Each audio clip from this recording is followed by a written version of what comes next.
Dad said, "You make more than we ever did. You can help." I almost laughed. They had skipped my graduation to take my sister to therapy, but now I was their last hope. When I heard those words, my first instinct was not anger, it was silence. The hollow kind that feels like standing in a church after everyone has left. I could hear him breathing on the phone, waiting for me to speak. I did not. What do you say to a man who missed your biggest day and now asks you to save his? The pause stretched long enough for him to clear his throat. Your mom has been crying, he added, as if that would fix it. As if guilt could bridge 10 years of distance. In that moment, I saw it all. My parents sitting at home, surrounded by bills and ghosts of their own decisions. The same house where my high school trophies still gathered dust. The same house I left when I realized love should not feel like an obligation you have to earn. They raised 2 daughters but only had space for one, and it was not me. 3 days earlier, before the phone call, I had planned a quiet weekend. My apartment was small but mine, the way peace is small but solid. I had a new project at work, a plant that had not died yet, and a stack of letters I still had not opened. Ordinary things that felt extraordinary compared to the chaos I came from. Then the message arrived. Call us. It is important. No hello. No, how are you? Just that, cold, efficient, desperate. I ignored it. Another came from Mom. We need your help, please. By the time Dad called, I had already guessed. They never reached out unless something was wrong, with money mostly, or my sister. Always my sister. I still remember the sound of her name in our house. It had a kind of worship to it. She is sensitive. She is struggling. She needs us. The world revolved around her mood swings and panic attacks. And me. I was the strong one. Translation, invisible until useful. When I graduated, I thought maybe they would show up. I sent the invitation and even bought them seats near the front. On the morning of the ceremony, a text arrived. Honey, we are so proud of you. Your sister had a breakdown last night. We have to take her to a retreat. No apology, no promise to celebrate later, just duty redirected. That day, I walked across the stage to a sea of strangers' parents clapping for their children. I smiled, because that is what I had been trained to do, perform calmness. My professors thought I was composed. Inside, I was shattering. Now, years later, the same people who could not sit through my ceremony wanted me to fix their mortgage. The irony almost made me laugh again. Dad, I said at last, keeping my voice even, I cannot just hand over money. What happened? He sighed, a sound that carried both pride and shame. Your mother and I took out a second loan. Your sister needed help again. Her clinic costs are high, and with the interest rates. So, I said softly, you spent your savings on her, and now the house is at risk. He did not answer. He did not have to. Silence filled the line again, thick as regret. I could feel the weight of everything they never said pressing against my ribs. I thought of the ceremony and the empty seats. I thought of how I had once waited for their approval like it was oxygen. Now they were the ones gasping. I will think about it, I said. Not a promise, just a sentence that ended the call. He thanked me too quickly, relief spilling into his voice. When the line went dead, I stared at my phone.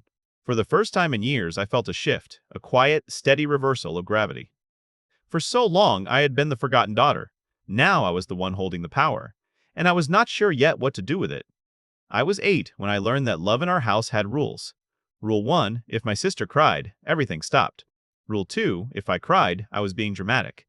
It sounds small now, even stupid, but those moments built the walls of my childhood. Every dinner, every conversation, every choice reinforced who mattered most. My sister, Lydia, was not a bad person. She was fragile, or that is what everyone kept saying. She has anxiety, Mom whispered like it was sacred. We have to be patient. So we were patient. Or at least, they were. I learned to disappear quietly. When I brought home a perfect report card, Dad glanced at it, nodded once, and said, "Good job, kiddo," before turning back to Lydia's latest crisis. If she got a B in math, there was ice cream to celebrate her progress. When she slammed doors and screamed, Mom said, "She's expressing her emotions." When I got quiet, Mom said, "Do not sulk." Some kids rebel against that gap. I did not. I stopped asking for attention. By high school, I had built a private world, late-night reading, part-time jobs, and the fantasy that achievement might finally earn me a seat at the table. Scholarships became my currency for love. I told myself, if I succeed enough, they will see me. Senior year, I got into my dream university. I slid the letter across the dinner table like a peace offering. Lydia was scrolling her phone. Dad was reading bills. Mom smiled absently and said, "That is wonderful, honey. Your sister is having a hard time with her classes. Could you help her study?"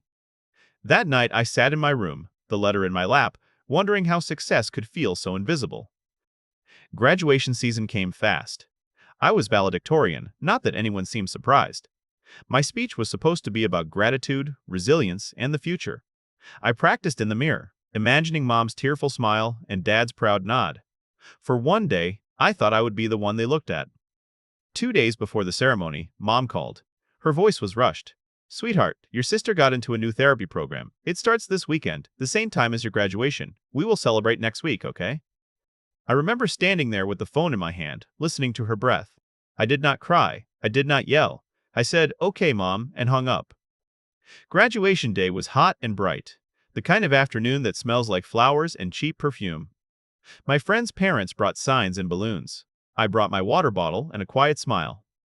When my name was called, I stepped onto the stage, scanned the crowd, and saw the 2 empty seats I had reserved for them, front row, center. Applause filled the air, but none of it was mine. Afterward, my professor shook my hand and said, "Your parents must be proud." "They are," I lied. It rolled off my tongue so easily it scared me. That night I folded the program and slipped it into a box with my scholarship letters, as if I were storing proof that I existed. Years later, that same box sits at the top of my closet, untouched but not forgotten. Sometimes, when life gets quiet, I open it and remember that day, not out of pain anymore, but out of clarity. It reminds me who I became because of them. That is why, when the phone rang last week, I did not answer right away. Some wounds do not bleed anymore, but they still itch when the weather changes. I know my parents did not mean to choose favorites. They did not notice the cost of their choices. They taught me strength through neglect and discipline through invisibility. They never expected those lessons would make me unshakable. Once you have learned to live without love, you stop needing approval. When people who ignored you finally ask for help, you learn to say no without raising your voice. Success did not arrive all at once. It crept in quietly like sunrise through curtains. After graduation, I joined a mid-sized accounting firm that smelled like coffee and ambition. I learned fast, worked late, and saved obsessively. Independence became my religion. By 26, I had built a life so stable it almost scared me. My own apartment, a steady income, friends who showed up. There was peace in the routine, no drama and no guilt. For years, I thought the silence meant healing. Later, I realized it was distance, cold and necessary, but fragile. Then Lydia's name lit my phone. I stared at it before answering. "Hey," she said softly. I could hear the practiced sweetness in her voice, the one she used when she wanted something. Mom and Dad said, "You are doing really well. I am proud of you." It almost sounded genuine. Almost. We had not spoken in over 3 years. The last time, she borrowed money for a short stay at a retreat. It became a year-long disappearance and a blocked number. "What is this about, Lydia?" I asked. She paused. "They are struggling with bills. I know things are not great, but maybe if you could just stop." My voice was calm and firm. "If they need help, they can call me themselves." She sighed, pretending disappointment. "You have changed. You used to care." The guilt switch she always flipped did not work anymore. After that call, I sat by the window watching the city blur. I was not angry. I was detached. That is what years of armor do. 2 days later, Mom messaged, "We need your help, please." I ignored it. Then came Dad's call, the one that started everything. When I hung up that night, my phone buzzed with a message from Lydia. "You are seriously going to let them lose the house, after everything they did for you?" I stared at that line and almost laughed. Everything they did for me. They raised me in a home where I learned to applaud other people's milestones and bury my own. They taught me that love had to be earned by silence, not words. If that was their version of everything, I had already paid in full. Still, I could not sleep. I walked through my apartment and let my fingers rest on the framed degree on the wall, the one they never saw me receive. It was not pride I felt. It was clarity. They needed me, but they did not want me. They wanted what I could provide. That was the difference. At work the next morning, while balancing spreadsheets and sipping stale coffee, I could not stop thinking. My coworkers chatted about weekend plans, about family dinners, about parents who called just to check in. I smiled and said nothing. By afternoon, I made my decision. I would call them back, not to give them what they wanted. I needed to hear the story from their mouths, to make them say it out loud. The house was in danger because every penny had gone to Lydia's treatment. They chose to rescue her again while pretending I did not exist. That night, I dialed Dad's number. He answered on the first ring, his voice heavy with exhaustion and hope. "Sweetheart," he said, "thank you for calling back." I could hear Mom whispering in the background, her version of praying. "Tell me," I said quietly, "how bad is it?" He hesitated, then sighed. "The mortgage is 3 months behind. We tried keeping up after your sister's last clinic, but it is too much." "So the house might be repossessed," I said. "Unless," he added carefully, "you can help us catch up. Just for a few months. You are doing so well now." I closed my eyes and heard the echo. Doing so well now. They said it like a sin, as if my success was selfish because I built it without them. When we hung up, I did not cry. I did not feel relief. I felt a strange, heavy calm. For the first time, I realized something powerful. I did not owe them anything. Not explanations, not forgiveness, not money. The silence between us was not a wound anymore. It was a boundary, and I had no intention of crossing it. The next morning, I found a letter in my mailbox. A plain white envelope with their shaky handwriting. I did not need to open it to know. I could feel the weight before I tore the seal. Inside was a copy of their mortgage statement. Past due, 3 months behind. A yellow sticky note at the top. "We know we made mistakes. Please do not let us lose the house." They did not sign it with love. Just that plea. I set the paper on the kitchen table and stared until the numbers blurred. For years, I wanted them to see me, to acknowledge that I was worth showing up for. Now they saw me only as an answer, a bank account in human form. The next day I called. Dad answered, cautious and soft. "Did you get our note?" "I did," I said. "Let us talk." Mom joined, breathless with hope. "We know we hurt you, but this house is our life. It is your childhood home. You grew up here." "That is right," I said evenly. "It is also where you missed every recital, every award, and my graduation." The silence that followed was dense enough to taste. Dad tried to fill it. "We were doing what we thought was right for Lydia. She needed help." And I did not. He sighed, that tired sound I knew too well. It used to mean the conversation was over. Not this time. "Let us be honest," I said, measured and clear. "You spent everything saving her. The house, your savings, your time. You gave her everything. You taught me something too, how to survive without you." "Please," Mom whispered. "We will pay you back. We just need a few months." I could almost laugh. The idea that they would pay me back belonged in another universe. I did not want cruelty. I wanted closure. "I am not giving you money," I said, "but I will help you find a way out." They both went quiet. Dad's tone hardened and the warmth vanished. "You are really going to let your parents lose their home?" I did not answer. I opened my laptop. "I am sending you an email," I said. "Check it. Check it." Within minutes, I heard the faint ping through the phone. In their inbox was a digital loan application from the bank I worked with, pre-filled with their names. "I spoke with someone at the bank," I said. "You can refinance and cut the payment in half. It is manageable if you stop supporting Lydia." Mom gasped, offended. "We cannot abandon our daughter." "No," I said quietly, "but you can stop sacrificing everything for someone who never learns." For a moment, no one spoke. The air felt like thin glass, ready to shatter with one more truth. Dad muttered, "You have changed." "I had to," I said. He tried again, voice shaking with anger. "You used to be kind. You used to care about family." "I still do," I said softly, "just not at the expense of myself." The call ended abruptly. I did not call back. That night, I poured a glass of wine and sat by my window, watching the city. Somewhere in that quiet, something shifted. The old guilt began to dissolve. The voice that once whispered I was ungrateful and selfish grew silent. I thought of the photo in my old box, me in my cap and gown, smiling for a camera no one held. That was the last day I asked them to show up. Now, years later, they finally needed me to. I did not. It was not revenge. It was not cruelty. It was balance. In the morning, I sent a short message. "The bank can help you. I cannot." Then I silenced their number. Sometimes justice does not look like punishment. It looks like peace. Peace is expensive. I can afford it. A week passed. No calls and no guilt-soaked voicemails. The silence felt eerie, like walking through an old house where every floorboard used to creak. I thought it was over. Then an email arrived. The subject line was, "We are losing everything." It was from Mom, short, frantic sentences. "We are losing everything. The bank will not refinance. They say our credit is too damaged. Your father is breaking down. I know you hate us, but please, this is our home." I stared at the words. I did not hate them. That was the saddest part. I had stopped needing them long before hatred could matter. Still, the thought of them losing the house twisted something in me. Not sympathy exactly. More like the ache of unfinished business. That house was not just theirs. It was the setting of every silence, every ignored birthday, every lonely dinner. Maybe it deserved to go. The next day, I called Dad. He sounded older and tired in a way I had never heard. "I got Mom's email," I said. "Let us talk." He was quiet, then said, "We do not have anywhere else to go." There was no accusation, only exhaustion.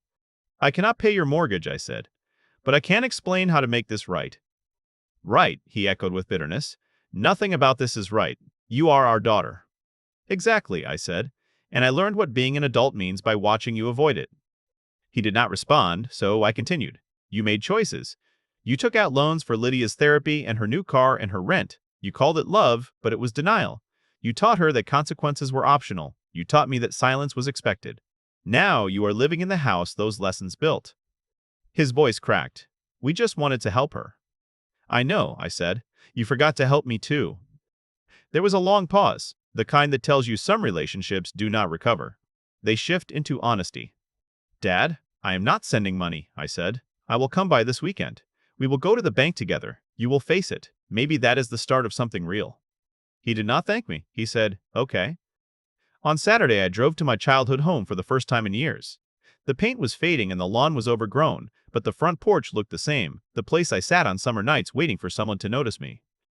Mom opened the door with red-rimmed eyes. She did not hug me. She stepped aside. Dad sat at the kitchen table surrounded by unopened bills. Lydia was not there. We spent 2 hours reviewing paperwork, calling the bank, and sorting years of bad decisions. Every number was a confession. Every interest rate recorded misplaced love. Finally, I slid the last paper toward him. "Here is what you can do. Sell the house. Pay what you owe. Start over somewhere smaller." Mom covered her mouth. "Sell it. This house is our family." "It was," I said. "Now it is a debt." Dad's eyes glistened, but I saw understanding. "What about you?" he asked. "Do you just walk away?" "Yes," I said, "because that is what you taught me to do." The room went still. I stood, picked up my bag, and walked to the door. Before leaving, I turned once. "You missed the ceremony where I learned independence," I said. "That was your first debt to me." I did not wait for an answer. Outside, the sky was pale gold and the air smelled like rain. I started the car and felt something I had not felt in years. Peace that did not need permission. As I drove away, I realized something strange. I did not feel victorious. I did not feel cruel. I felt free. The most powerful kind of revenge is not revenge at all. It is refusing to play the same game. Freedom is quiet. After that day, there were no dramatic fights and no tidy reconciliation, just silence, heavy at first, then lighter, like air after a storm. 3 months passed before I heard from them again. Not a call, not a letter, just a short email from Mom.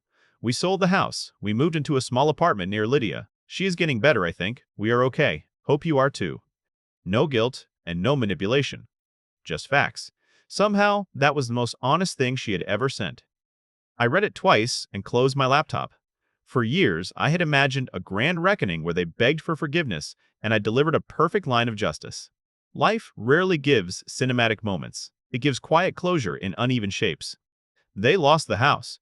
Maybe, in losing it, they found reality. Maybe I finally stopped waiting for an apology that could not fix anything. One evening, I took a detour on my way home. I drove past the old street and the house that once was the center of my world. The new owners had painted the porch blue. There were potted flowers where Mom's broken wind chimes used to hang. A little boy laughed on the lawn. It did not hurt like I thought it would. It felt still, like watching someone else's memory. I parked and sat with my hands on the wheel. That house used to define me, the neglected daughter, the afterthought, the one who tried too hard. Now it was just architecture, brick and wood holding stories that no longer belonged to me. "Goodbye," I whispered, and left. Back home, I made tea, curled on the couch, and opened the old box. Letters, ribbons, my valedictorian speech, and the photo of me in cap and gown smiling at an empty front row. I held it for a long time. Once it made me ache with longing. Now it made me proud. That girl walked across the stage alone and smiled. She had no one cheering and still believed in herself. That girl became me. I slid the photo back and closed the lid. The weight no longer felt like sadness. It felt like a story that had finally been told. They say forgiveness is for the forgiver, not the forgiven. I am not sure I have forgiven my parents, but I have released them. There is a difference. Forgiveness says, it is okay. Release says, it happened, and I am done carrying it. Before bed, I sent a message I had not planned to write. Mom, Dad, I hope you're all right. I am doing well. Take care of yourselves. No anger, no attachment, just peace. I did not expect a reply. That was fine. Sometimes closure is not hearing someone say sorry. It is realizing you no longer need to. They called it selfishness. I called it survival. Survival, in the end, is the quietest kind of revenge there is. Maybe that is the real secret no one tells you about family. You do not always get justice in the way you expect. It does not always come with apologies or redemption arcs or tears on the doorstep. Sometimes justice is simply walking away from a history that refuses to change. When I think about my parents now, I do not feel hate. I feel distance, measured and earned and deliberate. I built a life they never taught me to build. Even though they were not there to see it, that is what makes it mine. If there is one thing I have learned, it is this. Peace does not announce itself. It slips in quietly after you stop waiting for validation and whispers, you made it anyway. When people ask how I can be so calm about what happened, I tell them the truth. I stopped needing revenge the moment I stopped needing permission to live well. Sometimes the loudest revenge is living a life that never asks them to clap.